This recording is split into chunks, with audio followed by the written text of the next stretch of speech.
But now we're proud to welcome Chui Chui Tan, the Global Customer Experience and Growth Strategist at BU Global. Chui Chui specializes in worldwide expansion and customer experience. She assists businesses in developing their goods, services, and experiences that their worldwide audience wants and expects. In her talk, she will explore how poor expansion strategies may lead to flawed business and design decisions, and how important it is to have a holistic understanding of your global audiences. So please put your hands together for Chui Chui Tan.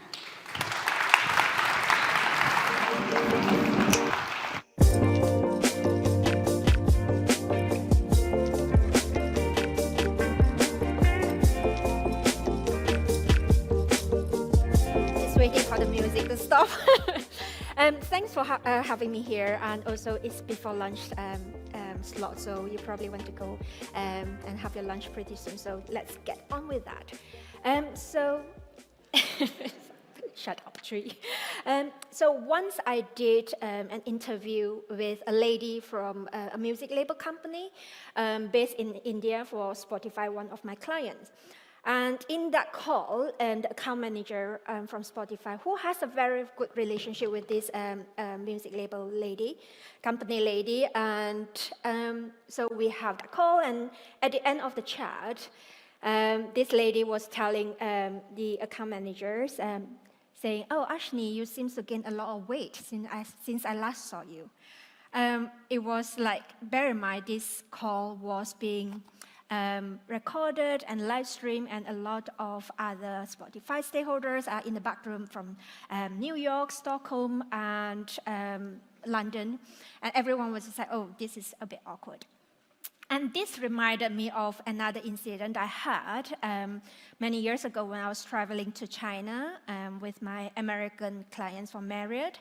In the evening, we just go to a mall in Shanghai, and then we just went into the clothes shops. And just browsing through, and as we're going to leave the shops, and the Chinese salesperson said, "Oh, stop," and I have, not to me, but to the American client, said, "I have some clothes that I can recommend to you and can help you to hide your arms." So that implies her arms is big or needs to be covered. And I know that this Chinese salesperson probably have a good intentions. They just want to show something nice to us, and that's their way of presenting or communicating that. I know that as well because 19 years ago when I arrived from Malaysia, I arrived in the UK from Malaysia, I was doing Master in Music Technology, and I was the only international student, so I was looked after.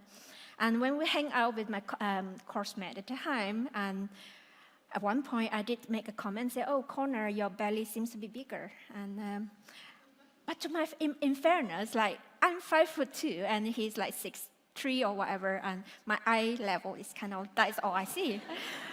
So I just say what I said, and of course they laugh and they say, "Oh, gee, you can't really say that." And don't worry, if you come to me, don't have to do that, because have been in 19 years in the UK, so I'm more British polite now. I won't comment on anything. So that is kind of like very common, how Asians actually have a very direct way, tends to have a very direct way in showing friendliness and communicate, which can be seen as an intrusive and rude sometimes as well. Like, for example, my mom used to say, I have this face like called resting bitch face. I don't know, you know. It's a condition, it's true, you can search for it. Like when I'm not smiling and concentrating, I look very annoyed and not happy. Like my mom said, looks like the whole world is owe you money. And it's kind of very direct. Like I never have long hair since before I moved to the UK because I'm thin. If I have long hair, I look like a broom. So all these comments, it's kind of like, I promise you, my family is very loving family, but it's just very different culture. So this is just very simple examples of how people in different culture communicate and interact and see things a bit differently. So this is what I do. I work for myself, and I have many clients, and this is what I do with my clients to kind of help them to organization and businesses, to help them to define their strategy. Could be design strategy, could be marketing strategy, or anything for different markets around the world, so that they can kind of provide what the users want in local context through culturalizations, I call that, and have a full holistic view about not just the market, but also the people and their background and local context as well. Because ultimately, what is good experience and what you need as an Estonian, for example, is different from Japanese or Latin America. So you need to find that to kind of give them the experience they want. So very often businesses always start in the home market. So they very much to say, okay, we need to find the right product fit and start growing the market, and that's most of you are doing kind of like help to understand the users and create a better products and so on. But at some point, the business need to expand, and they will start thinking about going abroad and also to get more users, to capture more users and so on. So the challenges that companies often have at this point is there are a lot of questions like which market should we go next, what should we do, and what the users want in those countries. Are they the same as the home country?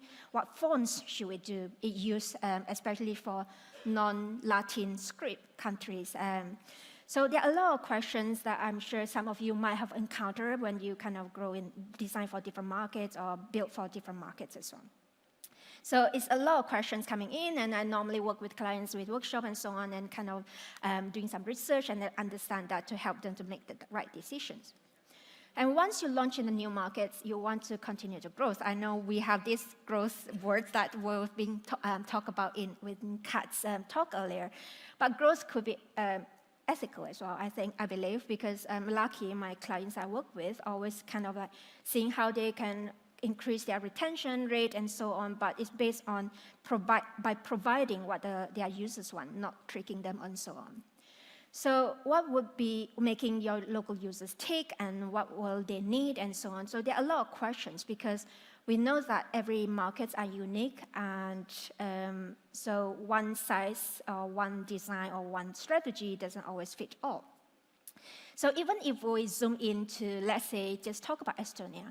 When I arrived 2 days ago in the airport, I saw, you probably saw a lot as well on the ads by Bolt, and saying like, in Estonia, there's 180 ethnic groups. And so I thought, that's quite interesting. So I went back to the hotel and started searching. It's actually, that figure was 2011, and 2022, yeah, that is now 211. That's pretty astonishing, really. Don't you think so? Because like 1.3 million users, you have populations, and you have so many ethnic groups. So let's say you work for a government system, or you want to capture products. You have a product that you want to capture as many Estonians as possible. Maybe you need to think about all these different culture, ethnic groups, and their background, how they might have a different way of interacting with the users. Or if you work for a health system, national health system, or products that are related to health, you might want to think about different ethnic groups might have a different way of managing their health, like how they have unique traditional ways in managing cough or fever or anything like that. They might have resistance in using your products or service. How do you design for that as well? So the cultural context and local contexts are very useful. I don't mean just their culture as such, but it's actually a lot of time we look into the history of a country, the political situations, the economy, and the technology infrastructures, because all those will define how people behave, and needs and expectation and so on your products. Instead of zooming in, now I want to zoom out. So I want to talk about David Attenborough's one documentary on nature called The Galapagos Islands. You've probably seen it, but the Galapagos Island is situated near the equator of South America, and it has 500 miles from the coast of southern Chile, Ecuador, actually. It's the best place to learn the evidence of evolutions by natural selection. So take Galapagos penguin example. So the closest relatives of Galapagos penguins is actually called Magellanic penguins.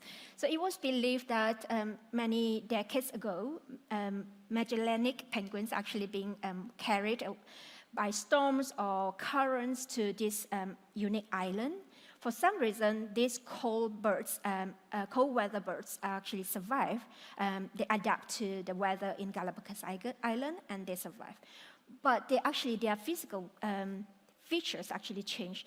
They become smaller, losing fat so that they can lose heat more because it's warmer. And they also have actually hairless cheek spot to, again, it's heat loss purposes. But not only the behavioral change, not only the physical change, the behavioral change as well. They tend to stand like that with the flippers open up so that they can release heat again. To a certain extent, human is also the same. So we actually adapted to different climate and altitude and resources that are available. Not only our gene, our body, and physical actually adapted throughout the centuries, mostly based on the environment our ancestors were in terms of like where they live, and like in Africa, in Nordic area. So all actually adapted differently, and also their behavior and our behaviors and our thinking and everything will change. But it's very common we make conclusions and comparisons saying that one country, Asia, is probably always a few years behind the West, or this country is leading and the other country is leading. That sounds like human evolution, doesn't it? Like it sounds like a linear human evolution that we all kind of being taught about. So when we all start as apes with big jaws and then evolve into a modern man with two legs. Very straightforward, start simple and advance. But that is not evolutions at all. This is a real evolution. No one is advanced. Human is living alongside with spider monkey and chimpanzee. And all exist together. It just starts from one base, and then every creature is actually evolved based on the environment, and we adapt to it. So no one is behind anyone. We just evolve differently. Our culture evolved differently, and behavior and so on. So the things that we design, the services we design, have to adapt to all these differences as well. There's no right or wrong ways. It's just a unique ways that we all adapt.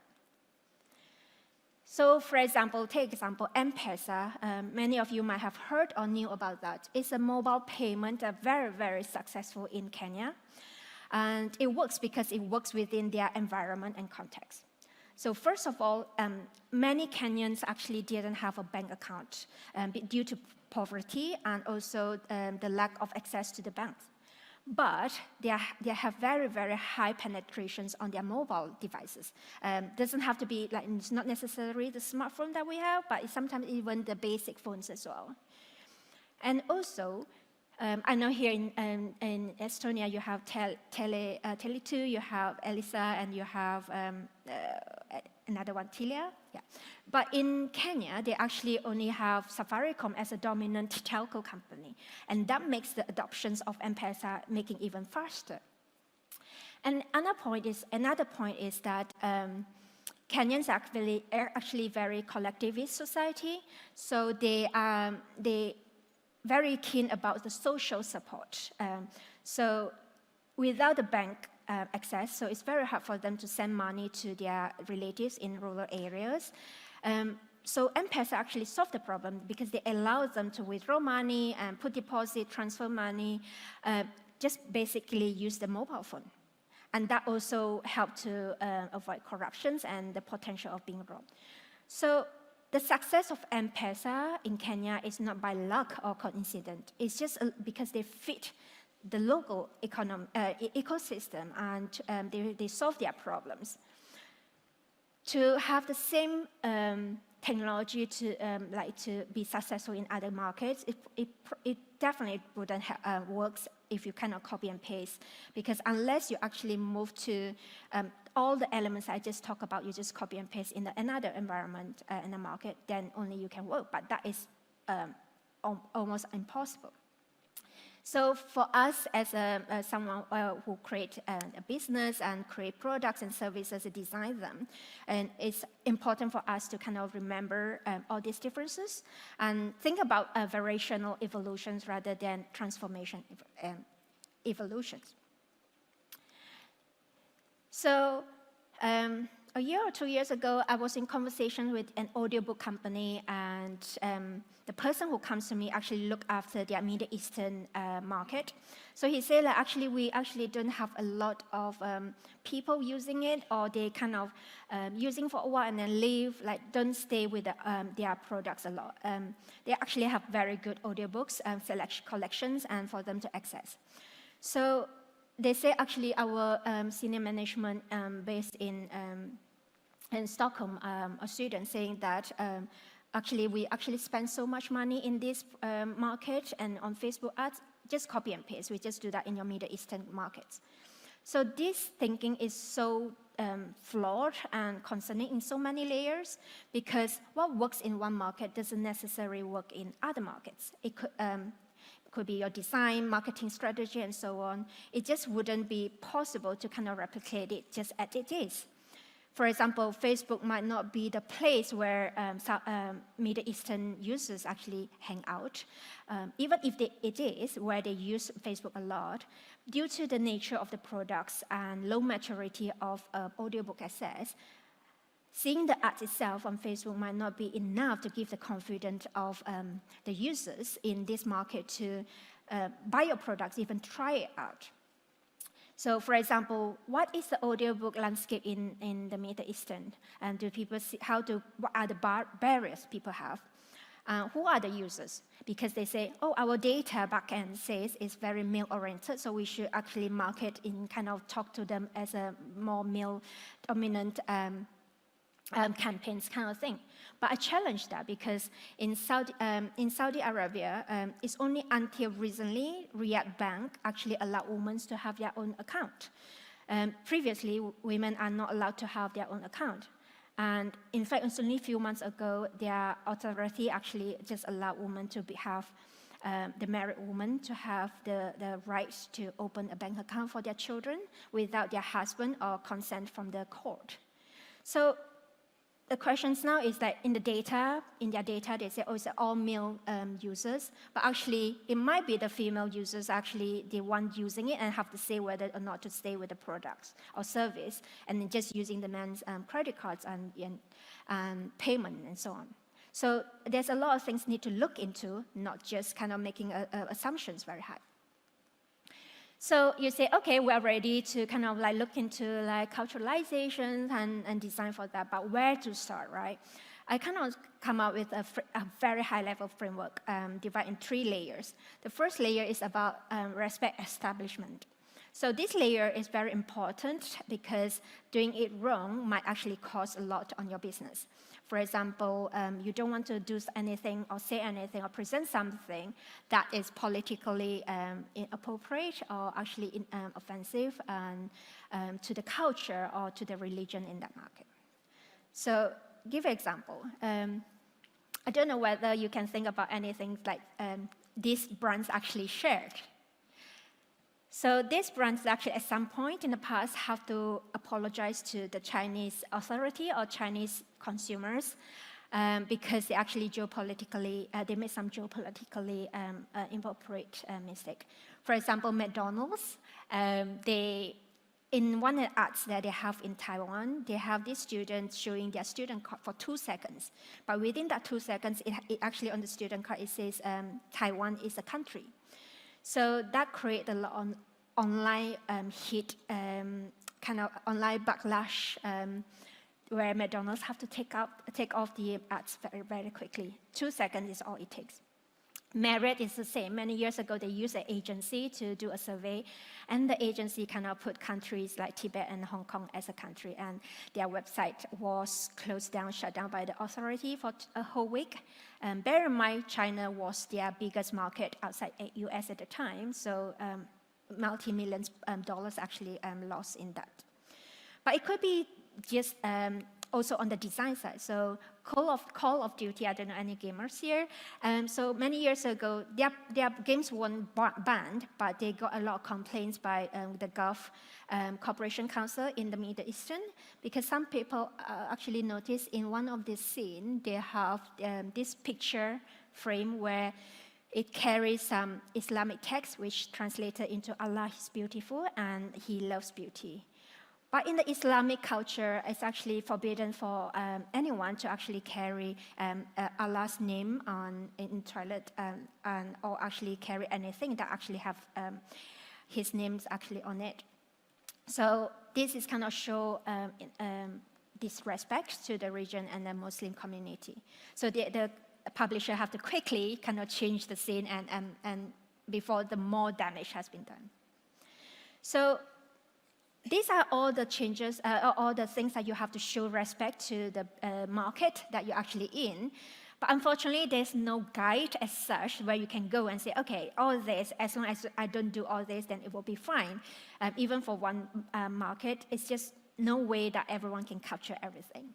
But one thing I can say is that if you create a content or something that might touch on some cultural elements or might actually based on stereotype assumptions, then you probably want to do a bit more research. It could be desk research, or it could be sending what you have to your local connections. They don't have to be like expert in design or so on, because a lot of these mistakes actually can be picked up by general public. So the most important thing is be sensitive and considerate and don't make assumptions. So that is the first layer. And the second layer is cultural expectations. That's what I called. And this is more, a lot of people say this is very trivial, like wouldn't even thought about that. But they're so, but if you don't do it right, that is going to hinder the customer experience of your users. For example, a lot of companies often say, yeah, we're already launching other market. Launch means they have a language translated, and that is done. So we have launched a website or products in Spanish, so we cover Spain and Latin America. We have French, then we cover all these 3 countries, France, Canada, and Switzerland. But within that, you can see actually their date format is different. You can see the currency they use is different. So there are a lot more adaptations and localizations you need to do. Another example is naming format. You would say, just name how hard it could be. First of all, is the order. Some countries have first name, last name. Some countries have last name, first name. Like I'm Chui Chui Tan in the UK. I'm Tan Chui Chui in Malaysia. So people don't read your label. So you have to kind of make sure that it fits into what they're familiar with. Otherwise, you're going to capture the wrong data and you are going to address them wrongly. And another example is middle names. It's not very common in some country. I have Chui space Chui. That is my first name, Chui Chui. But in the UK, they pretend and they kind of assume everything after the first name is a middle name. So they always refer me as Chui Tan, and drives me crazy because that is not my name. So all these things actually have a lot of other things. And if you are developers, you want to make sure your field can capture special characters, because in some countries they have different characters. So all these things that you have to consider. There are a lot of things to consider, so I kind of created something called global design guides for some countries, certain countries. But they capture from typographies, like fonts that you probably want to use, or like all the different formatting that you want to think about, to payment method. And these are some examples that you can find. Like, for example, in China, discount is actually expressed slightly differently. Instead of 70%, it actually write 30% discount. So when you write see the number, it wasn't what you think it is. So there are a lot of all these things that you can find. And small details like this actually make a big difference because they actually have a lot of things that will kind of convert to the experience that people have. So the things that I just talked about, 2 layers. One is the showing respect, right? And then second one is more design oriented. But to make to be successful in the market and to grow well and to give the users what they want, it's not just touching on the design. It touches on a lot of different topic. For example, the audiobook company I talk about, they talk about want to improve their users and market in Saudi Arabia. So they say, oh, we don't know what to do. Is that because of education things, that we need to do more marketing to educate people about audiobook, because they might think audiobook is old-fashioned because it's book reading? Or is that because of the payment methods, because we only provide credit card payment method, they might have a different way they want to pay? Or is that because of the content, because we're not providing them the content they want or the title of the books they want? Or is that because of pricing? Or is that because of the product fit, because we only provide them with monthly subscriptions? They might want to pay as you go. So there are a lot of questions for them, say, what should we do and where should we invest? So we kind of do a lot of workshops together and then kind of challenge them in questions and see what they know, what actually not sure about, and we do some research. And yeah, right, like some features, they say, oh, we need to give more features, but actually it turned out features, what they provided are already good. Narrators are really important when users choosing the audiobook, so they need to actually make that work with good narrators, for example, partnerships. And also, we identify some good content. And so, like some of the content that they are like about psychology and all those, they need to push that a bit more. So that gives them a lot more insight into like which team should do what and how they can work together to kind of give what the users want in those markets. So that brings us to the third level, which is experience enhancement. And this is a level that will help you to stand out from your competitors. It's also the most tricky level, because you need to have a very, very good understanding about your users to make certain decisions on which teams that you want to involve, what you should do, and so on. Just a quick, very high level and more relatable examples. So Pixar have this movie, I'm sure a lot of you have seen, Inside Out. So it's one of the scenes where Riley refused to eat broccoli and he feels disgusted and so on. You can see a difference in terms of the change of the vegetables. So that is a scene for Japanese audience, because Pixar learned that broccoli is actually liked by the Japanese kids. So that doesn't make sense anymore to say Riley is disgusted by broccoli. So they learn about actually green peppers are actually what they didn't like, so they changed the scene. Not just that scene, there's another scene as well, Riley's dad daydreaming. Some countries actually see ice hockey, but some countries see football or soccer. But in fact, Pixar actually have a total of 28 graphics across 46 individual shots that they actually localize in different countries as well. And then the other thing as well is to make your services complete and really have a positive impact in the society, you need to understand not just the users, but the whole system that they are in. 2 years ago, before pandemic, actually, I worked with Babylon Health, a tech company, a digital tech health company. They got the funding by Gates Foundations to say, actually, is there a possibility to use digital services to help medical adherence for HIV, TB, and mental health patients, because those diseases or those sickness is actually really high in those countries, and they need to take pills every single day to help them to manage health. But a lot of people kind of didn't do it, or kind of, and then the conditions become harder. To make it success, we not just look into the patient's living style and their behaviors. We have to look into the whole countries, Kenya and Rwanda. That's where we went. The whole ecosystem on their medical system. Like we talk to the doctors, we talk to the nurses, we talk to the social workers, because they are the one actually have very close relationship with them. And we look into how they put in information, how they kind of contact them and communicate with them. And also we had to look into traditions and beliefs, the history of those countries, where how they actually see and perceive and view these diseases in their society. So for example, the health workers might need to communicate with the send notifications or remind them and understand their situations. So what we found is calls actually better. Here we actually prefer not calls, or in the West, and we prefer SMS or notifications. But in those countries, call is not is better than SMS. The reason for that is because a lot of people actually didn't reveal their diagnosis to their close family, like for example, wife or husband, that they have HIV or they have TB or so on. So if it is called, they can not pick it up, or they can just pretend someone else, and then the nurses and everyone to know, okay, not the right time to talk. By SMS, they were worried that someone else would see it. So things like that is really important to kind of capture and kind of understand when you design the service. So the other things that I want to kind of emphasize as well is, let's say it's a market like Japan. Like one thing that your products, the things that you want to look into in one market for your products or industry might be different from what you look into for other products and services. So for example, when I was working with Asana, I'm sure a lot of people will know it's a management tool.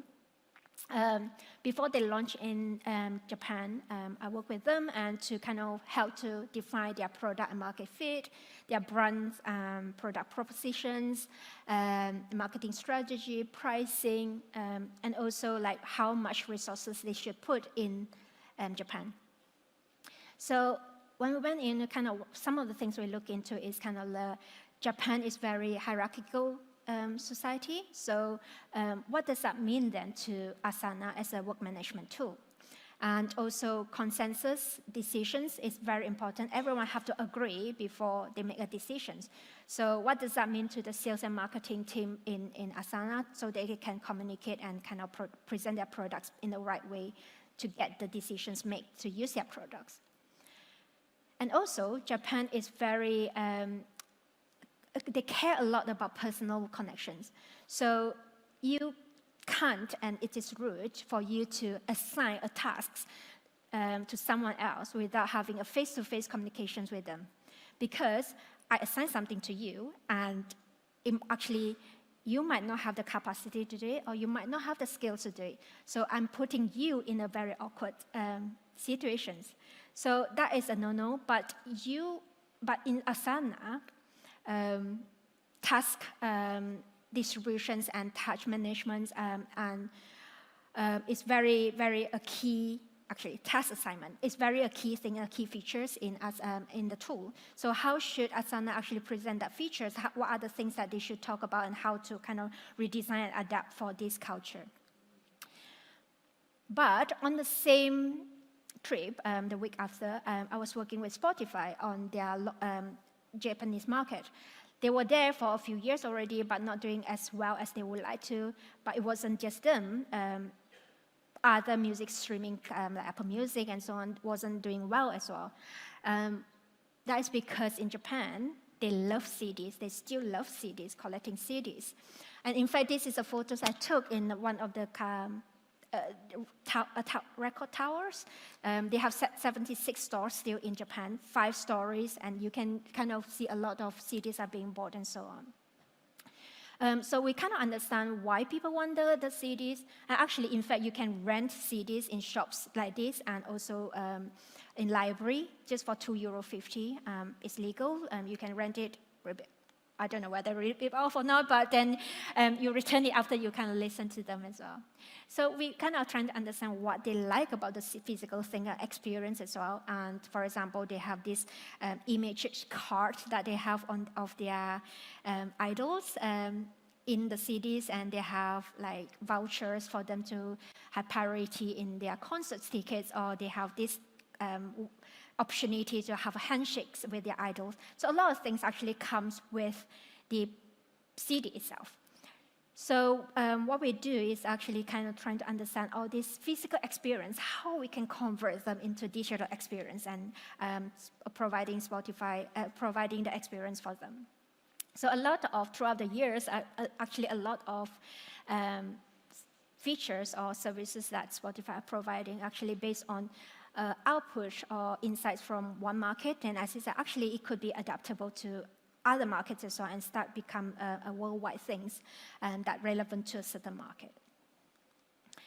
So these insights might seem very small, but when you accumulate them, they actually is very powerful, and they can help you to inform what you need to do on the market. So when the pandemic started, I couldn't travel anymore, and no one can travel. So I thought, I'm going to bring the world to you. So I started to write these cultural snippets, which is like within 1,400 characters, because that was the LinkedIn characters limit at the time. But I just kind of like talk about some insight or interesting things about different countries. You can find them on my website. So for example, in the Philippines, they have this mentality where I want to get out the most things of what I paid for. If I pay for this amount for whole month, I want to use the whole month. I don't want to feel cheated, because they have this term called aliu malugi, that I don't want to feel cheated. This culture called tingi culture means they can buy garlics in cloves. So you want 3 cloves only, you can go to the shops and buy it. You want cigarettes, you can buy sticks only. You want shampoo, you can buy sachet only. And you want cooking oil, you can buy in cups. So this was all started because of the affordability many years ago, many decades ago, or centuries ago. But now, even wealthy people actually still doing that, because they buy more sachets rather than buy something kind of more big packages.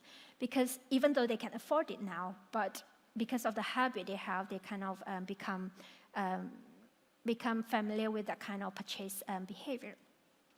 So what does that mean then? If you have a subscription model that you have for monthly payment for every market you have, you might want to look into the value consciousness market, where you can only where you might want to give them less money, less price, but with less features, or have a 1 week or 1 month subscriptions like Spotify have. In certain countries, they have mini plans where you can sign up for 1 day or 1 month, 1 day or 1 week instead of 1 month, so you don't feel like you're wasted.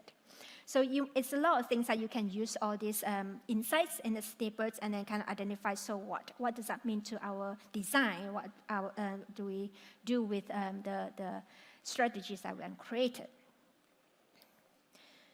So another examples of how cultural nuances could influence behavior and mindset of your users, and important when you consider, is I leave you to decide whether this is evil or not. But you can think like a lot of you think, oh, our product's not very seasonable, because people use that throughout the whole time. But actually, to a certain extent, your users might have a higher or lower tendency to use your products. And it actually often varies from market to market. So for example, one of the popular online video streaming company, if you observe them, in the UK and the US at least, they often actually raise their prices during October or November. That is because they know that Christmas is coming up. People actually have the tendency, I have time to binge watch something during the time, so that decreased the possibilities of them unsubscribe because of the price. And this behavior actually, we see that in the games industry as well. And in the audiobook company that I talk about in Saudi Arabia as well, we learned something similar, where people tend to cancel their subscriptions for audiobooks during Ramadan, the whole month, because they want to read more Quran, they want to pray more. And also when the school go back, starting of the school terms, and the mom is busy, don't have time to listen to audiobook, or students, university students have exam periods, they will cancel in that period. So for this period, it's actually where people who is value conscious say, I'm not going to use it for these 2 months, I'm just going to cancel. Whether they come back or not, it really kind of depends, because that is another barrier for them to get back to the system again. And the same for example, with music services as well. We hear again in different markets where people tend to say, okay, we have some user group with low willingness to pay, right? They tend to want to use the free versions, so don't pay for everything, and they cope with the limitations and so on. But we see that actually people tend to want to pay during summer, because summer they have more time to listen to music, so no ads is more appealing. And also summer, you tend to travel a lot, so you have been on the plane or you have no network in other countries, so you want to be able to listen offline. So that means you have to pay for the subscriptions on that. So what does that mean? It means like if you want to raise your prices, you probably have to consider timing, or if you want to run some campaigns, and you might want to look into the right time to do it, where people more have the needs to listen to, use your products. And for the audiobook company as well, they might be able to kind of have a features where they allow people to pause their subscriptions in 1 month or 2 months, and then come back again when they have time, and automatically come back again, subscribe when they have more time to listen to music. Listen to audiobook. So Harvard psychology professor Daniel Gilbert actually say human is actually built in that way. We kind of always adapted to immediate problems, like I don't have time to use these products, so I'm going to cancel. Or immediate needs. I have time to watch this or use this product, I'm going to continue and subscribe. So there are all these different cultural elements that you have to think about when you think of making decisions on your design and so on. So it's very important to have this holistic view and use a holistic approach to not just focus on one thing, but actually look everything in the whole scene and whole context. Again, the same slide, because I want to emphasize how important it is for different groups to work together and different teams to work together, because a marketing team can do very well in kind of educating people and selling the features of your paid products. And then the designers would have to make it, and the developers have to make it easy for that experience to sign up and to buy the product to pay. So it's all kind of related. The businesses I often work with and seen more successful are the ones that are actually willing to work together in some way. So that is what I have today. Like many things in life, we wish that actually there's a magic wand where we can just do one thing and then that is it. And we know everything about the market, and we can do everything to kind of sort the market to continue to do very well. But there isn't one. But that is also what makes it interesting, because you learn about all these different culture, different things, and fascinating things, and what does that mean to what you do.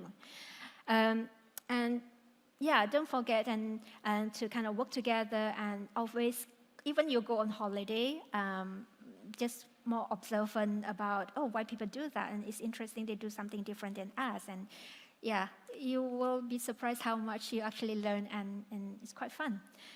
So I hope this is insightful for you, and also could inspire you to kind of think more about your audiences in different countries.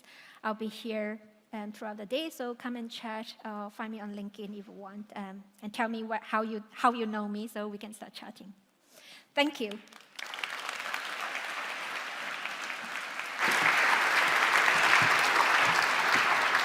Thank you so much. Thank you.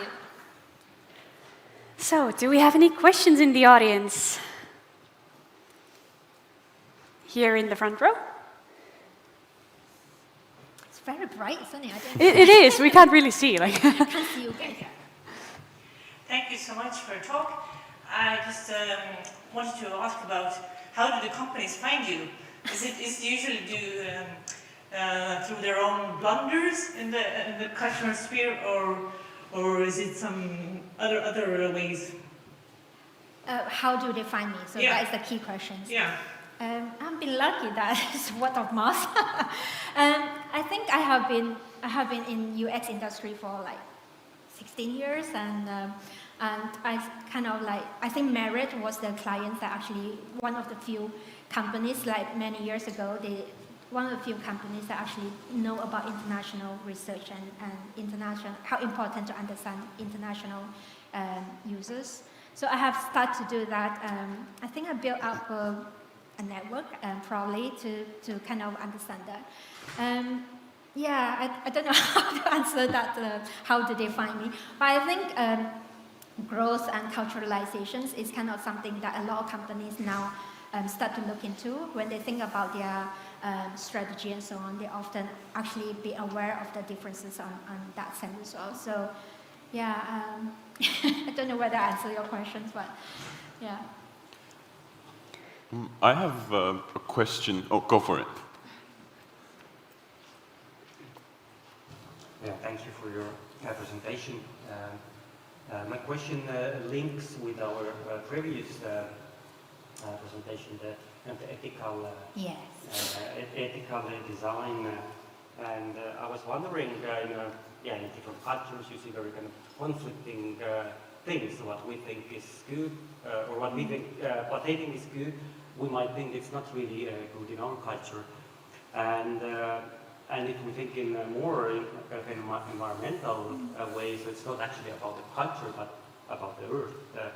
So how do you, or what do you kind of propose for your customers in a way that if you see that this, I don't know, putting, packing a product into like multiple tiny packages instead of, I don't know, in a big bottle or in a big package.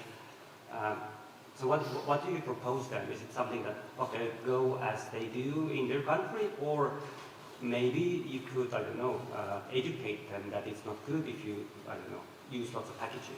Yeah, thank you. So there are two layers, isn't it? Like first one is kind of like, as I said earlier, like you need to be a bit more sensitive, not like assume this. I went to that country once and I know it all and kind of design the way it is. So it's more sensitive and kind of like look into the basic level on that. The other thing is kind of like understanding what people really want, because it's impossible. Even I do this like of 40, 50 countries now. Like I know some of the country, I know what to be aware of, and you know, like when we're in new countries, I kind of like, okay, let's not do this or not do that. And sometimes you learn from experience as well. But research is a good thing, right? User research, like you go to this country, you talk to a few users, and you can observe how they do things. And when you travel to a country, for example, to do research or something like that, I always will go to the public space, use their public transportations, and go to their local market and everything, and kind of observe how people behave. Sometimes you can learn it from a desk research as well, you know, like how there are a lot out there, but just be careful, some of them sometimes is very stereotyped as well. So I think there's no one way to know a culture, everything, so that you don't make the mistake, but start somewhere, and then if you have the opportunity to do the research, or even talk to people in your home country that has come from that country, if you don't have the budget to do it, that is even sometimes sufficient to give you some insights in that. I hope I answer your question. If not, come to me back again later. Yeah, I also wanted to basically say the same thing there, like what might be ethically correct in a certain region might be politically incorrect in another. Yeah. So I was always wondering, how is it possible to even find this balance? But another question has been forwarded to you, is basically what is your key to success for working on your own and being so successful in your field and having major clients? Work really hard. I do work very hard, but I think being kind and nice as well, I think that is very important, because I have a lot of repeat customers, clients, and they tend to recommend me from one team to the other team. So I end up working, like for example, Spotify, I end up working with across different teams, so I know their products, what's coming out and everything so well. So I think it's being kind, and I think down to earth as well, like being honest and work together. I think collaborations, because when I work with any client, I become their internal team in some way, because you know it works better together rather than they bring you in as a consultant and you deliver and that is it. But actually having that kind of conversations with them is good. Yeah.